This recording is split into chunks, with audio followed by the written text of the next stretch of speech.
Hello friends, welcome back to my channel quick support career tips में। मैं हूं सोनाली पवार। आज के इस वीडियो में हम एक ऐसे कोर्स के बारे में जानकारी जानेंगे जो नर्सिंग फील्ड में आपका करियर अच्छा बना सकता है। हम बात कर रहे हैं बीएससी नर्सिंग कोर्स के बारे में। अगर आपको हेल्थ केयर के सेक्टर में अपना करियर बनाना है तो वीडियो को पूरा देखें ताकि आपको पूरी जानकारी मिले। बीएससी नर्सिंग कोर्स के बारे में हम यह सारे एक एक करके पॉइंट डिस्कस करेंगे। चैनल को सब्सक्राइब करें ताकि आपको लेटेस्ट वीडियो सबसे पहले मिले। चलिए वीडियो को शुरू करते हैं। तो सबसे पहले हम बीएससी नर्सिंग कोर्स क्या है यह समझते हैं। बीएससी नर्सिंग कोर्स यह एक bachelor of science in nursing की एक डिग्री है जो अंडर ग्रेजुएशन कोर्स के नाम से भी जानी जाती है। इस कोर्स का गोल यह होता है कि आपको पैरामेडिकल फील्ड में पूरी जानकारी प्रोवाइड करना और एक सक्सेसफुल नर्स के रूप में डेवलप करना। जब आपका कोर्स कंप्लीट हो जाता है तो तब आप हॉस्पिटल में एक बेस्ट नर्स के रूप में काम कर पाए। तो दूसरा पॉइंट, बीएससी नर्सिंग कोर्स करने के लिए एलिजिबिलिटी क्राइटेरिया क्या है यह समझते हैं। आपको 12th में साइंस स्ट्रीम से फिजिक्स, केमिस्ट्री, बायोलॉजी सब्जेक्ट के साथ पास होना आवश्यक है। आपके मार्क कम से कम 45 to 50% तक मार्क होने चाहिए। कुछ स्टूडेंट के मन में सवाल होगा कि हम 12th में आर्ट्स, कॉमर्स, एमसीवीसी से पास आउट है तो क्या हमें बीएससी नर्सिंग में एडमिशन मिलेगा? तो नहीं, बीएससी नर्सिंग में आपको एडमिशन नहीं मिलेगा। अगर आपको नर्सिंग कोर्स ही करना है तो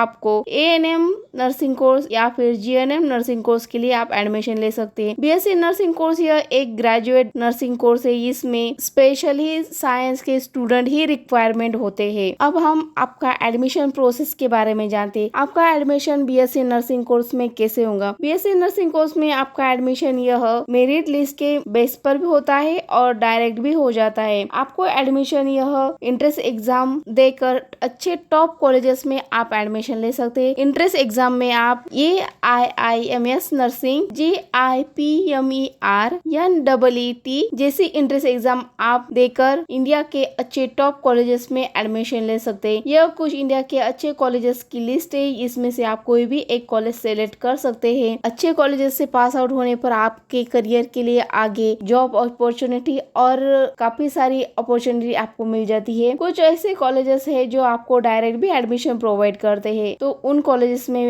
आप जाकर एडमिशन ले। अगर आपको इंट्रेंस एग्जाम के थ्रू एडमिशन नहीं लेना है तो आप डायरेक्ट भी एडमिशन ले सकते हैं। एडमिशन लेने के लिए आपकी कुछ एज लिमिट दी गई है जिसमें आपकी एज 17 साल से लेकर 35 साल तक की होनी चाहिए। कुछ स्टूडेंट को कैटेगरी के हिसाब से एज में थोड़ी सी सहूलत भी दी जाती है। अगला पॉइंट हम डिस्कस करेंगे, बीएससी नर्सिंग कोर्स के लिए हमें कॉलेजेस की फीस कितनी पे करनी होगी। आपकी कॉलेजेस फीस यह पूरी तरह से कॉलेजेस पर डिपेंड करती है। आपका एडमिशन गवर्नमेंट कॉलेज में होता है तो आपको फीस यह 10,000 रुपए से लेकर 50,000 रुपए तक पर ईयरली पे करनी होगी। गवर्नमेंट कॉलेज की फीस यह कम होती है। वही आपका एडमिशन अगर प्राइवेट कॉलेजेस में होता है तो आपको फीस यह 1 लाख रुपए से लेकर 3,50,000 रुपए तक पर ईयरली पे करनी होगी। जो कॉलेजेस टॉप के लेवल पर होते हैं वह कॉलेज पर फीस ज्यादा होती है। वहाँ पर आपको कॉलेजेस फीस यह 2 लाख रुपए से लेकर 5 लाख रुपए तक की पे करनी होगी। अब हम बीएससी नर्सिंग कोर्स के सिलेबस और ड्यूरेशन के बारे में जानेंगे। बीएससी नर्सिंग का कोर्स यह 4 साल का होता है। इसमें आपको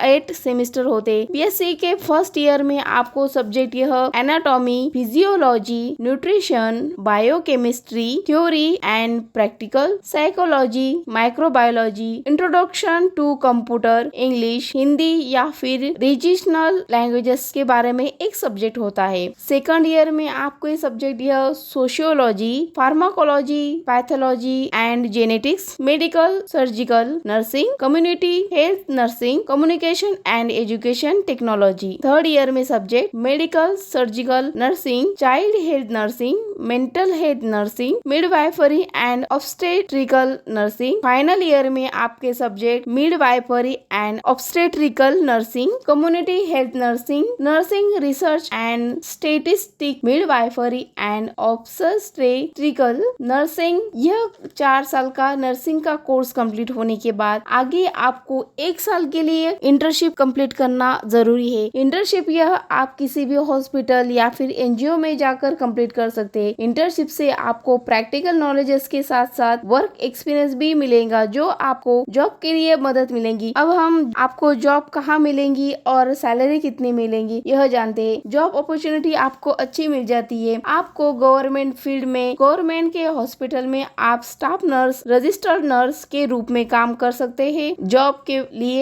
के लिए आपको राज्य स्तरीय और केंद्रीय स्तर पर भर्ती निकलती है, तब आप जॉब के लिए अप्लाई करें और अप्लाई करने के बाद में आपको एग्जाम को पास होना आवश्यक है। पास होने के बाद में आपको गवर्नमेंट के हॉस्पिटल में जॉब मिल जाती है। मिलिट्री हॉस्पिटल में भी आपको जॉब मिलती है। वहाँ पर जब वैकेंसी निकलती है तब आर्मी, नेवी, एयरफोर्स में नर्सिंग स्टाफ की भर्ती निकलती है, तब आप जॉब के लिए अप्लाई करें। प्राइवेट हेल्थ सेंटर्स, ये IIMS, PGIMER, ESIC जैसी इंस्टीट्यूट है, वहाँ पर नर्स की वैकेंसी निकलती है, तब आप जॉब के लिए अप्लाई जरूर करें। ये तो हो गई गवर्नमेंट जॉब कहाँ मिलेंगी इसके बारे में जानकारी। प्राइवेट में कहाँ जॉब मिलेंगी वह जानते हैं। प्राइवेट सेक्टर में आपको hospital, clinic, nursing home, day care centre, old age home, यहाँ पर आप एक नर्स के रूप में काम कर सकते हैं। एजुकेशनल फील्ड में आप नर्सिंग कॉलेजेस में एक जूनियर, एक ट्यूटर के पोस्ट पर काम कर सकते हैं। आपको अगर फॉरेन में जॉब करनी है तो आप फॉरेन कंट्री में भी जॉब के लिए अप्लाई कर सकते हैं। अब हमें सैलरी कितनी मिलेगी उसके बारे में जानेंगे। सैलरी यह आपके वर्क और एक्सपीरियंस के अनुसार मिलती है। गवर्नमेंट में आपको सैलरी 30,000 रुपए से लेकर 45,000 रुपए तक मंथली मिल जाती है। वैसे आपका अगर एक्सपीरियंस जैसे आगे बढ़ता है वैसे सैलरी आपको बढ़ के 50,000 रुपए से लेकर 70,000 रुपए तक की मंथली मिल सकती है। प्राइवेट के हॉस्पिटल में सैलरी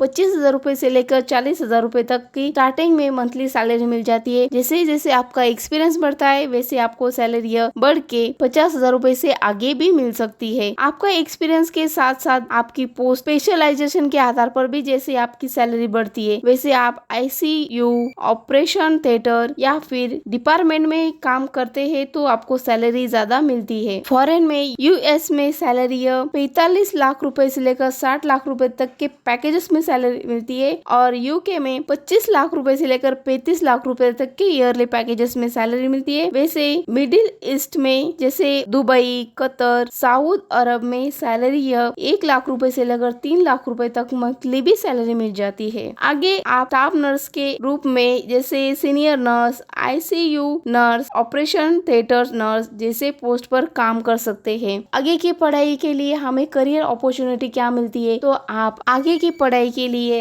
MSc नर्सिंग कोर्सेज के लिए भी MSc नर्सिंग कोर्स में आप एडमिशन ले सकते हैं। MSc में भी आपको अलग अलग ऑप्शन भी मिल जाते हैं जिसमें आप अगर फील्ड चेंज करनी है तो आप चेंज करके आप MSc का पोस्ट ग्रेजुएशन कोर्स कंप्लीट कर सकते हैं। MSc neuro science, MSc biotechnology, MSc nursing, MSc medical microbiology, MSc biochemistry जैसे कोर्सेज के आपको ऑप्शन मिल जाते हैं। पोस्ट ग्रेजुएशन का यह कोर्स 2 साल के लिए होता है। MSc का कोर्स कंप्लीट होने के बाद कॉलेजेस और यूनिवर्सिटी में आप एक टीचर या फिर प्रोफेसर के पोस्ट पर जॉब कर सकते हैं। Nursing supervisor, nursing researcher, project manager, ICU, OT nurse तो जैसे पोस्ट आपको मिल जाती है। तो फ्रेंड्स ये थी कुछ BSc नर्सिंग कोर्स के बारे में जानकारी। अगर आपको हेल्थ केयर में करियर बनाना चाहते हैं तो ये कोर्स आपके लिए आपके करियर के रूप में अच्छा हो सकता है। वीडियो पसंद आया तो लाइक, शेयर, सब्सक्राइब करें। आपको कोई भी सवाल पूछना है तो आप कमेंट के माध्यम से बताएं। हमसे जुड़ने के लिए व्हाट्सएप चैनल, टेलीग्राम चैनल को ज्वाइन फॉलो करें। अगला वीडियो किस टॉपिक पे जाते यह कमेंट करें। पूरा वीडियो देखने के लिए आप सभी का धन्यवाद।